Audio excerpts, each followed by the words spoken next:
Hi everybody, so this is part two of the video on how to treat coronavirus naturally.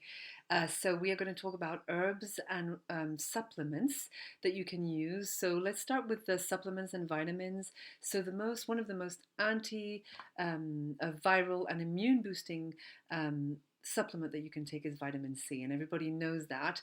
Nevertheless, there has been extremely interesting and proving studies about intravenous vitamin C intake in China and in other Asian countries that have been able to control the coronavirus much better than other therapies. Intravenous vitamin C is not available to everybody, and unfortunately, some of our hospitals do not want to offer that. So, to be able to attain the same levels as intravenous vitamin C intake or treatment, if you have the coronavirus, you may have to take vitamin C 1 gram, which is 1,000 mgs every hour.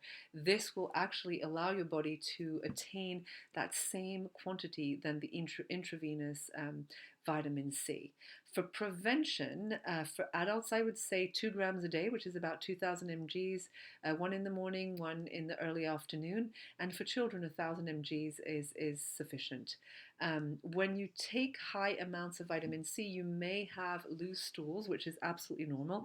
Do not worry. If that happens, make sure to stay very hydrated, drink electrolytes like coconut water or things like that, as well as stay warm and try and drink broths and things like that to really keep your body nourished and replenished. Brown rice or white rice can also help if you have loose stools. So that's a good advice to take and use if you're taking high amounts of vitamin C.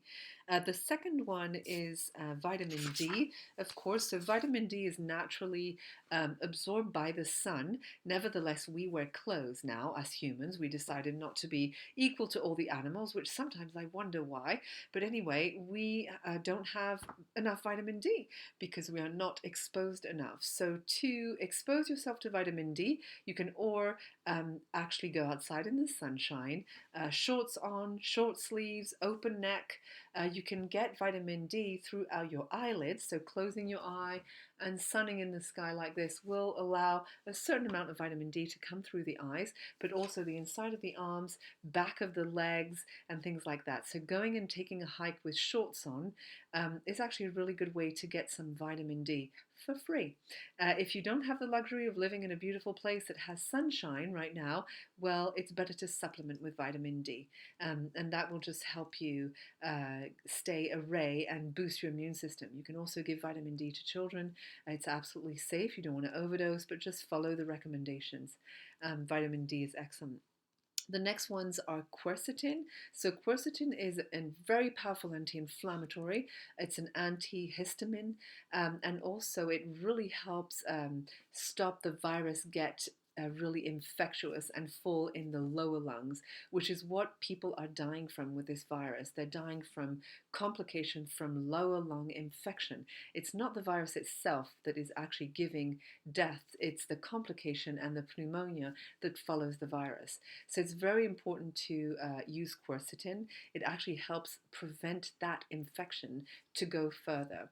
Quercetin with zinc is also very good because the zinc has the power not only to boost the immune system, but it also stops the RNA of the virus to go into the DNA of our cells and replicate and replicate and replicate.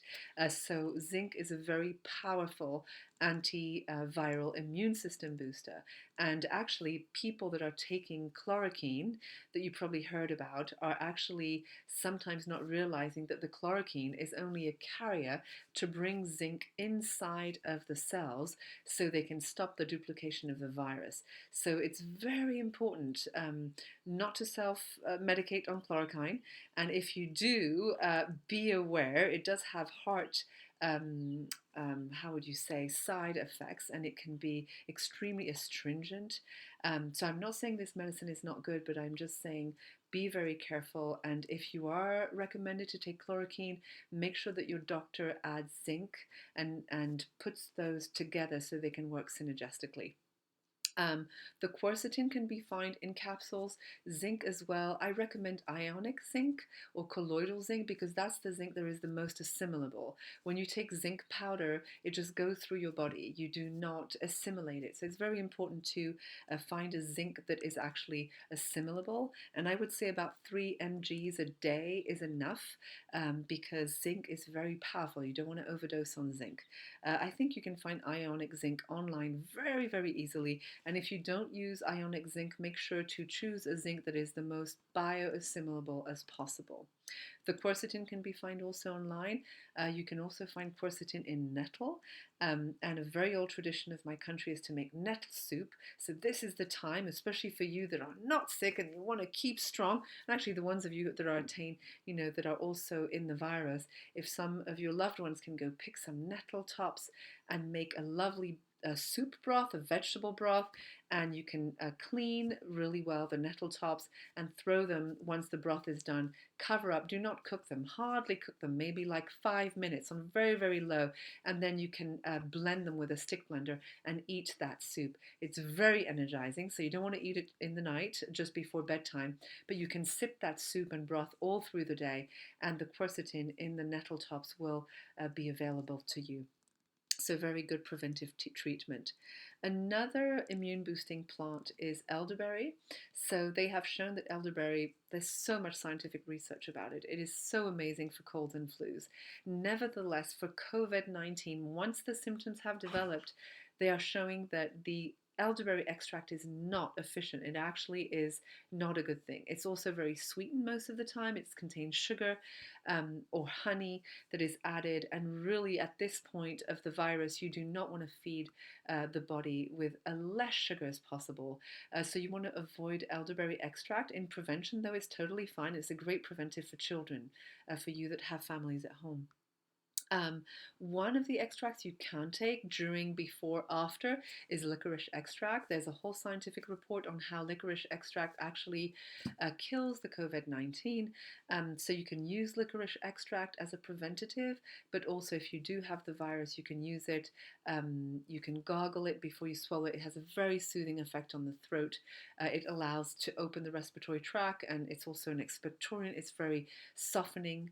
And it's just such a very comforting herb, and it's sweet. It's naturally sweet. So if you're not going to have sugar in your diet, maybe you can have some unsweetened licorice pastils or something, and that will give you a little joy during the process.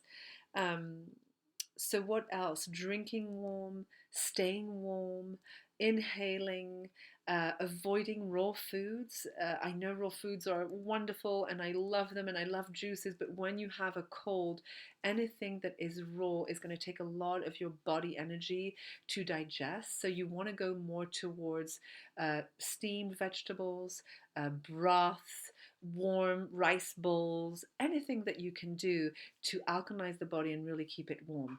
The COVID-19 hates heat, and that's why inhalation, foot baths, and just staying as warm as possible is very efficient. In terms of alkalinity, and you probably most of you heard about that term, a lot of our diets are often very acidic. And even vegetarian people don't realize it. We eat all of these acidic things because we love them. Nuts are acidic, caffeine is acidic, a lot of the nightshades are acidic, especially tomato is acidic. Citruses can be acidifying too. Not the lemon, but all the other citruses can be acidifying. So you want to try and counteract that acidity with alkaline foods. And again, I'm repeating broths, white or brown rice, millet, quinoa. All of these are really good grains that are very low acidity. And it's the same on the fruit level. Avoid fruits that are too sweet, like mango, bananas, and instead of that, get into blueberries, papayas, apples. All of those have low glycemic levels and will help you really lower the blood sugar in your body and have an immune system that is higher. So that's a wonderful thing to do. If you are sick and not feeling well, a really rapid way to alkalize your body is to take baths with baking soda. Baking soda has a very powerful alkalizing power, and you can also put it in a foot bath with your essential oils that we talked about in video one.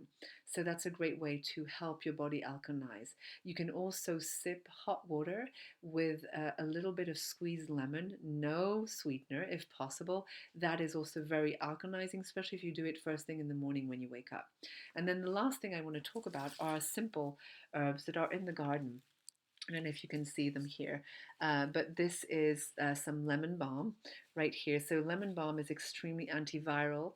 Rosemary is an antioxidant and antiviral. You can see the thyme here that is also very, very powerful as an antiviral and an immune booster. You can also use oregano, of course, it's excellent. And mint and peppermint, all the different types of mints are extremely good. So you can use those in tea, but also in decoctions, and they're wonderful antiviral, immune boosting herbs. They're easy to grow. You can even put them in a box on your balcony if you do not have a garden. So grow those herbs. I encourage you to go get them out and get some good earth and put them on your balcony in your garden so you have these companions. All of these herbs are extremely antiviral, and to drink them every day will not only help you not get the virus, but it will help you heal it if you have it, and it will also help you build your immune system for the future, because gosh, we don't know what we're going in. So anyhow, thank you so much for listening. I hope you are well. If you have any questions, please email me at info@biophiliabotanicals.com. Stay tuned, and sending you my sweet, delightful love in connection to nature always. Bye bye.